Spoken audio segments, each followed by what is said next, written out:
గత కొద్ది రోజులుగా ప్రపంచ రాజకీయాల్లో ఒక్కటే చర్చ. అమెరికా అధ్యక్షుడు డొనాల్డ్ ట్రంప్ ఎక్కడ ఉన్నాడు, ఆయన ఆరోగ్యం ఎలా ఉంది?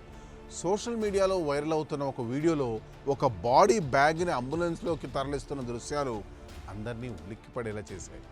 అలాగే ట్రంప్ హాస్పిటలైజేషన్ పుకార్లు ఓవైపు ఉంటే, ఆయన ఆదివారం నాడు వైట్ హౌస్ ముందు కనిపించిన వీడియో మరోవైపు. కానీ ఆ వీడియో నిజంగా ట్రంప్ పైన తీసిందేనా, లేక ఏఐ టెక్నాలజీతో సృష్టించిందా? ఈరోజు ఈ వీడియోలో కొన్ని ఆధారాలతో మీకు చెప్పే ప్రయత్నం చేస్తాను.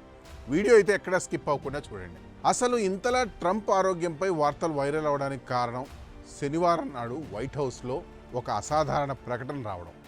ఆ ప్రకటన సారాంశం ఏమిటంటే, శనివారం నాడు ప్రెసిడెంట్ ట్రంప్ ఎలాంటి బహిరంగ కార్యక్రమాల్లో పాల్గొనరు అని ప్రకటించారు.